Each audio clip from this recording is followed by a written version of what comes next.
No equipment, PILATES exercises.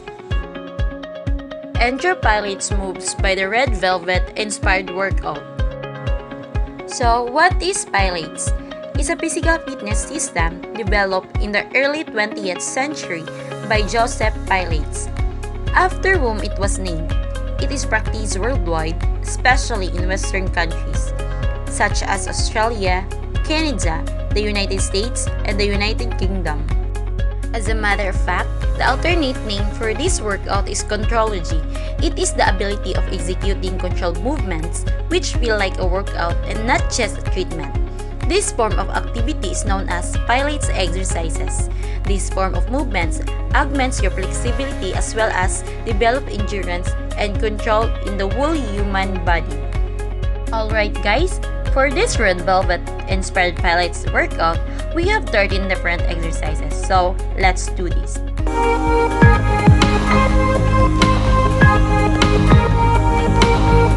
So, the first PILATES exercises is the crescent lunges. So, we are going to be starting in a runner's lunge and stretch your arms up to the sky and then bring your palms together and bring your gaze up.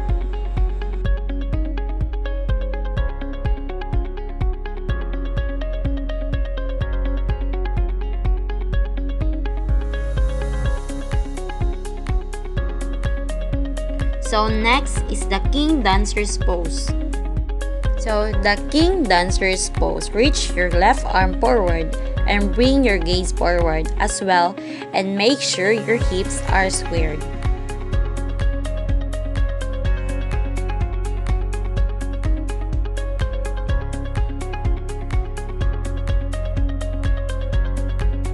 So next we have the extended hand to leg pose. So bring your knees in and grab your leg with 2 fingers hard lifted, and you have the option to open the hips to the side.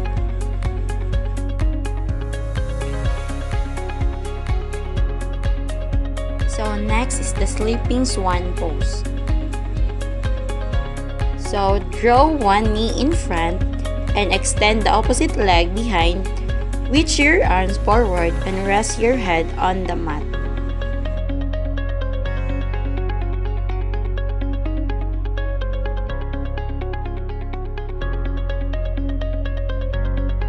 So next is the downward facing dog. So try to keep the heels on the floor for a challenge and keep your gaze towards your feet.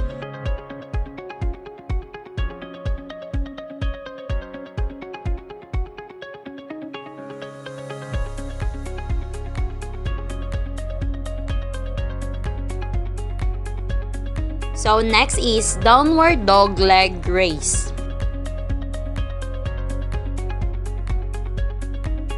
So reach your right leg high up, make sure your hips are squared.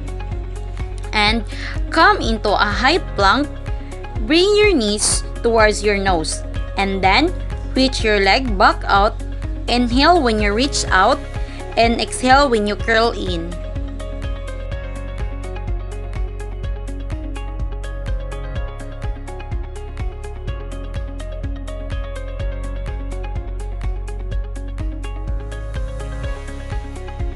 Next is upward facing dog. Come into a high plank position, lower your body down, but make sure your legs are lifted off the mat, and set the tops of your feet down onto the mat.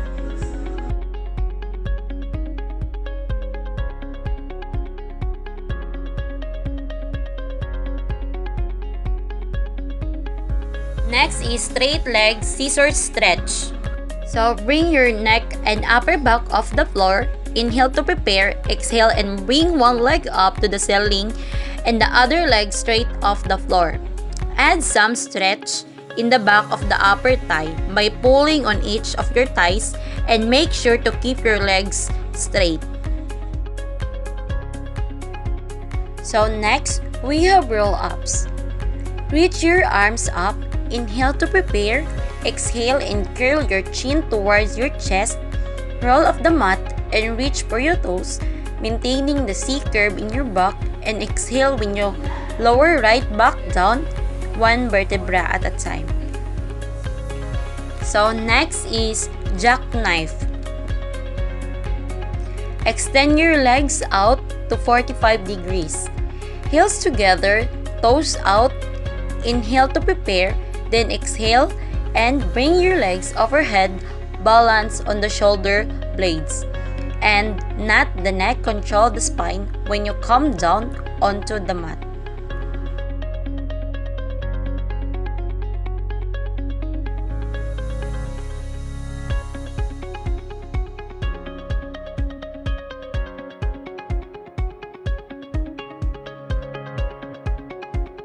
So next, we have the boat pose.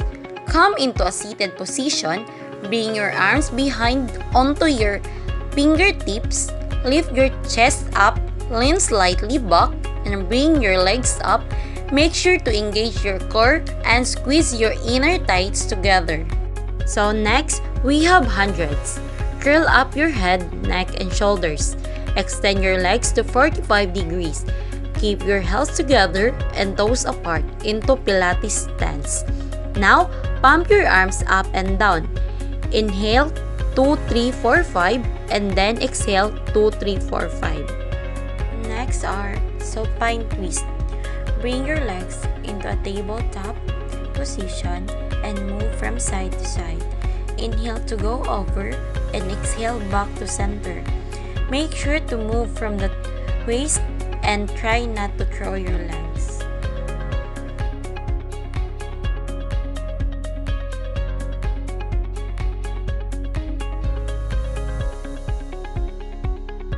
Last but not the least is the whale pose. Make sure your heels are below your knees. Take your hands back next to your ear, shoulder distance apart, and make sure your fingertips are pointed.